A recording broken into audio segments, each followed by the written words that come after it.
Karakoram highway, जिसकी तामीर में 900 से ज़ायद अफराद ने अपनी जान का नजराना पेश किया, को 8वां अजूबा कहा जाता है। जब एक बैनुल अक़वामी तंजीम ने जदीद 7 अजायब के लिए पूरी दुनिया में इंतखाब कराया, तो ये 8वां अजूबा दुनिया के जदीद 7 अजायब में कोई जगह न पा सका। The mark for either way. Later in the day, there'll be 7 new wonders to memorise, thanks to a global internet poll. इसमें उन्होंने कहा कि आपके ख्याल में जो modern 7 wonders of the world है वो कौन कौन से, चुनांचे हर मुल्क के बाशिंदों ने अपने अपने मुल्क के हवाले से उन वंडर्स को चूज। 10 करोड़ से जायद अफराद ने वोटिंग में हिस्सा लिया। भारत ने ताज महल को मुंतखब कराने के लिए रेडियो, टीवी और अखबारात में तशहीरी मुहिम चलाई। फिल्म स्टार्स लोगों को ताज महल के लिए ज्यादा से ज्यादा वोट डालने के लिए कह रहे थे। ताज महल मुंतखब हो गया। आई फील कि Taj Mahal is beyond that, तो इंडिया वालों ने बड़ी खुशी मनाई और उसमें मैक्सिको के 1-2 जगह थे और 2-3 टोटली अननोन जगहें जो थी, सिर्फ इसलिए कि वहाँ के बाशिंदों ने उन जगहों के बारे में कहा कि ये they could be one of the 7 wonders in the world. I feel कि जिस किस्म के 7 वंडर्स ऑफ द वर्ल्ड बाद में अनाउंस हुए, उसमें सर फहरिस्त शाहराह कराकोरम को होना चाहिए था, लेकिन हमने उसको वोट नहीं दिया, चुनांचे वो रह गई। जुलाई 2009 में न्यूज़ 7 वंडर्स ऑफ नेचर मुंतखब करने के लिए एक नई कैंपेन चली, जिसमें पहले मरहले में 77 फितरी अजायब मुंतखब किए गए, जिसमें पाकिस्तान की सिर्फ झील सैफुल मलूक शामिल थी। अगले मरहले में 30 फितरी अजायब के इंतखाब में ये झील भी गई। मुंतखब फितरी अजायब में K2, दुनिया के तवील तरीन ग्लेशियर्स ब्याफो हिस्पर, बुलंद तरीन मैदान देओसाई रखने वाले मुल्क पाकिस्तान का एक भी अजूबा नहीं। कराकोरम हाईवे की दुनिया के जदीद 7 अजायब में मुंतखब न होने से भी अहमियत बहरहाल कम नहीं होती। कराकोरम हाईवे से कबल गिलगित हुंजा नक्शे में डॉट्स की शक्ल में मौजूद जरूर थे, लेकिन इन तक रसाई बहुत मुश्किल है। कराकोरम हाईवे का शुमार दुनिया की अजीम तरीन शाहराहों में होता है। 3-4 साल पहले मुझे एक और वर्ल्ड फेमस शाहराह पर सफ़र करने का इत्तेफाक हुआ, यानी अलास्का हाईवे। तो लामहला जब मैं सफ़र कर रहा था तो मेरे जहन में कराकोरम हाईवे भी। मैं पैट्रियाटिक नहीं हो रहा, लेकिन एक फैक्ट बयान करता हूँ। सैकड़ों दरिया थे और हज़ारों झीलें थीं और अनगिनत जंगल थे और उनमें जानवर थे, और मतलब है कि इट वाज वंडरफुल। मतलब उसमें उसकी सीनिक ब्यूटी जो है उसमें कोई कलाम नहीं है। लेकिन शाहराह कराकोरम जो है ये आपको एक डिफरेंट किस्म की हैरत से दो चार करती है। शाहराह कराकोरम को शाहराह रेशम भी कहा जाता है। अहद कदीम में इन तिजारती रास्तों को मजमूई तौर पर शाहराह रेशम, सिल्क रोड या सिल्क रूट कहा जाता था, जो चीन को एशियाई कोचक और बहरा रूम के ममालिक से मिलाते हैं। ये गुजरगाहें कुल 8000 किलोमीटर पर फैली हुई थी। जदीद दुनिया की तामीर में इसका बुनियादी किरदार रहा है।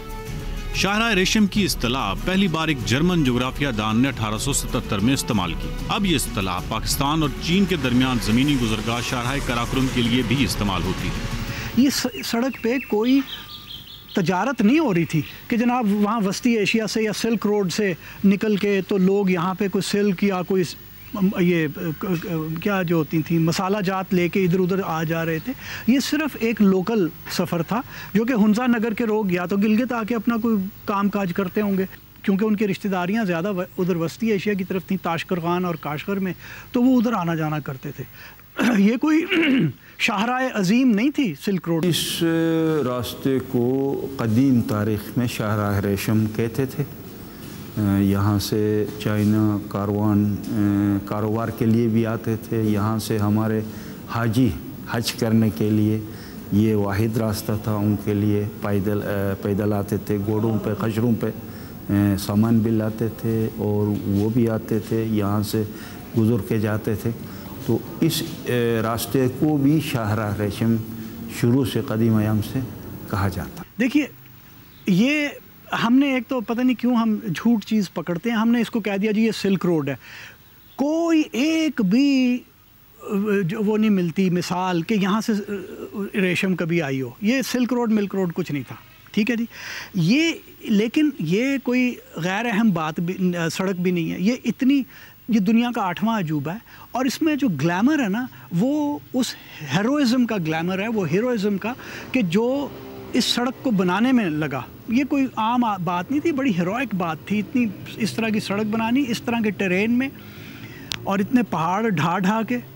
लैंडस्लाइड साफ़ करते हैं बुलडोज़र, 5-7 बुलडोज़र लगे हैं और उसके बाद वो अभी साफ़ करते हैं, कोई एक आध गाड़ी गुजरती है, फिर से ऊपर लैंडस्लाइड आ जाता और वो बुलडोज़र फिर से जुट जाते हैं। वो जो थी ना कि जिस तरह इंसान ने जिस तरह 2 बुल जो हैं आपस में माथा जोड़ लेते हैं कि अब देखते हैं कि किस में ताकत ज़्यादा है। इस रास्ते पे चाइना वालों ने और हमारे इंजीनियर्स ने, उनको हम कहते थे पॉइनियर्स, उन्होंने बहुत बड़ी मेहनत की है। लेकिन इस रास्ते को जो बनाया आखिरी में वो चाइना वालों ने बनाया, क्योंकि हमारे पास मशीनरी मैन पावर इतना नहीं था। पाकिस्तान वाले बनाते तो ये 78 तक मुकम्मल नहीं होता, शायद 98 तक मुकम्मल होता। आम लोगों के लिए नामुमकिन था, चीनियों के लिए कुछ चीज़ नामुमकिन नहीं है, तो इसको भी नामुमकिन ही समझा जाता था।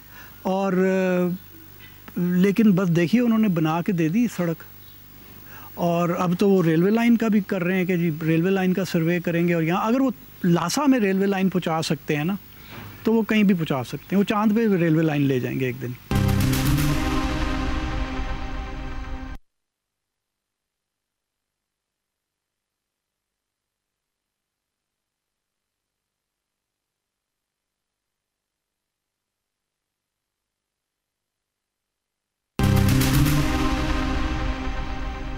हम खच्चर पे, घोड़े पे जो है गिलगित तक जाते थे। पैदल सफ़र गिलगित का 3 दिन का होता था।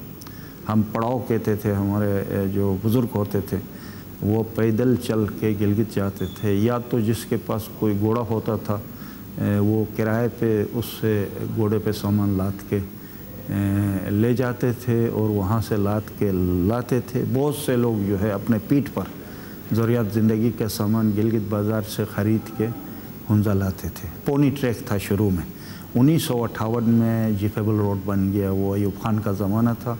और पहला CNC था जो हुंजा तशरीफ़ लाए उन्होंने, और 58 में जीप गाड़ी, वहाँ विलीज जीप गाड़ी का वो शुरू हुआ सफरी सहूलत। देखिए जितनी भी सड़कें हैं दुनिया में, वो हर सड़क एक किसी न किसी बहुत ही कदीम अलाइनमेंट के ऊपर बिछती है। ठीक है, जिस रास्ते इंसान पैदल चलना शुरू होता है उसी रास्ते से फिर घोड़ा सवारी जब शुरू हुई 5000 साल पहले तो उसी से गए, और फिर जब सड़कें बनी तो उन्हीं को ज़रा थोड़ा रद्दोबदल करके तो सीधा कर लिया गया। और सड़क ये नेचुरल गुजरगाहें होती हैं, नेचुरल शाहराहें होती हैं, वो बहुत कम, ख़ास तौर पे जो रगड एरियाज़ होते हैं उनमें वो बहुत कम अपनी जगह तब्दील करती हैं। चुनांचे जो इंडस है, इंडस जो है वो एक कुदरती गुजरगाह बनती है कि उसके आपने किनारे किनारे चले जाना है। जिस तरह ब्याफो एस्पर ग्लेशियर पे जब हमारी एक्सपीडिशन गई, या किसी भी जाएं तो आप ग्लेशियर के किनारे किनारे चलते हैं, वो ऑब्वियस रूट होता है, आप उससे बहुत दूर नहीं जाते। तो इसी तरह आई फील कि दरिया सिंध जो है इसका इर्द गिर्द का जो इलाका है, जितने भी वो मुसाफिर आते थे, जो सयाह आते थे, वो यहीं से मतलब तकरीबन इसी रूट पर होकर वो सफ़र करते थे। कराकोरम हाईवे पर सफ़र करने के दौरान हर दफ़ा नए राज खुलते हैं, लेकिन ज़िंदगी में पहली दफ़ा कराकोरम हाईवे पर सफ़र करने का तजर्बा उम्र भर नहीं भूलता। पहली मरतबा मेरा ख्याल 25-30 बरस हो गए होंगे कि मैंने ट्रैवल किया अपने बेटे सलजूक के साथ एक वैगन में, और बहुत ज़्यादा मैं खौफज़दा हुआ, सच्ची बात है। शायद वो बेटे की वजह से था, लेकिन अदरवाइज़ ऑल्सो, और कुछ एक्सपीरियंसेस भी ऐसे हुए।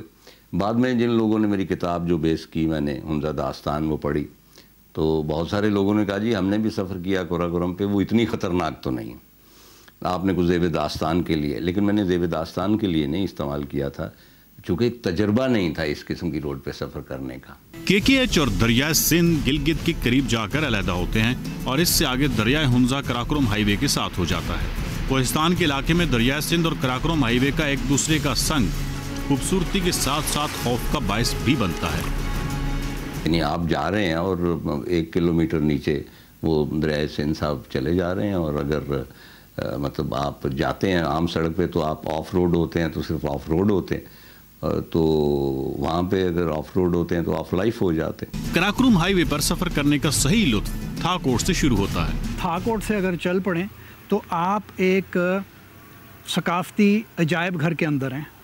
ठीक है जी, पहले زبانوں کا ہی اگر اور کلچر کا اور جو نسلیں ہیں کلچرلی بھی ہر ایک کا اپنا ایک ہر کوئی ایک جزیرہ ہے. ہر جو رہنے والے ہیں لوگ وہ ایک جزیرہ ہیں کلچرل. برسبین میں ایک پی ٹی ڈی سی ہے بالکل ڈیسولیٹ, وہ مجھے بڑا فیسینیٹ کرتا ہے. مطلب بالکل ایک ویلڈرنس میں داسو کا پل کرتا ہے, اس سے چلاس کے آگے ایک آبشاریں 2-3 آتی ہیں, وہ تتا پانی آتا ہے. اس کے بعد وہیں سے راستہ جاتا ہے نانگا پربت کی جانب جو اس کا دیامیر فیس ہے, اور اس کے بعد رائے کوٹ آ جاتا ہے جہاں سے ظاہر ہے کہ اوپر ایک ایسی جنت ہے جو بالکل گمگشتہ جسے کہتے ہیں, مطلب paradise lost type. Karakoram highway پر بلند بنجر پہاڑوں کا ایک عجیب حسن ہے جو سحر زدہ کر دیتا ہے. حسن کسی قسم کا بھی ہو, وہ نسوانی ہو یا مطلب قدرتی ہو یا نیچر کا ہو یا ایک خوبصورت گھوڑے کا ہو, تو ہارٹ بیٹ تھمتی. کے کے ایچ پہ بہت سارے ایسے مقامات ہیں, مثلا بشام اٹ سیلف, وہاں پہ جو انڈس کا فلو ہے, میں ہمیشہ وہاں شام کرتا ہوں, اور وہ ایک میجیکل اور مسٹیکل ایکسپیرینس ہوتا ہے. میں 2-2 گھنٹے وہاں بیٹھا رہتا ہوں, اس کو دیکھتا رہتا ہوں. And a time comes when I feel کہ میں ہم کلام ہو رہا ہوں ان پانیوں سے. اور پھر جس طرح کی وہ ٹرین میں سے گزرتی ہے, کبھی آپ اوپر جب آپ خنجراب سے نیچے اترتے ہیں تو پہلے پہاڑ وہاں اوپر ذرا پہاڑوں کے رنگ دیکھیں, میرون, سیانا, ایسا براؤن ہوگا, پھر ایسا اس میں سفیدی مائل براؤن ہوگا کہ وہ بندہ حیران ہو جاتا ہے کہ یار جیسے کسی نے نا ایسے کوئی بڑا سا پیلٹ تھا اور وہ بندہ اس میں سے طرح طرح کے رنگ نکال کے پھیرتا جا رہا تھا. پہلی دفعہ کراکرم ہائی وے پر سفر کرنے کے دوران کچھ لوگ مایوس بھی ہوتے ہیں کیونکہ یہ وہ خوبصورتی نہیں ہوتی جس کی تصویریں ان کے ذہنوں میں ہوتی ہیں. مائنڈ یو ٹپیکل قسم کی پہاڑ, برفیں اور گرینری والی خوبصورتی نہیں, بلکہ ایک گرینجر جو ہوتا ہے, ایک عظمت جو ہوتی ہے, ایک عالی شان جو بناوٹ ہوتی ہے پہاڑوں کی, لینڈسکیپ کی. مثلا چلاس کے پاس آپ پہنچتے ہیں تو آپ بھی ٹریول کر چکے ہوں گے, وہاں پہ ایک دم بندے کا جی چاہتا ہے کہ یہاں پہ گاڑی کھڑی کر کے تو کچھ دیر کسی چٹان پہ بیٹھ کے بس جوگی بن جائے بس, کیونکہ اتنا سناٹا ہوتا ہے کہ یو کوڈ ہیئر تھنگس.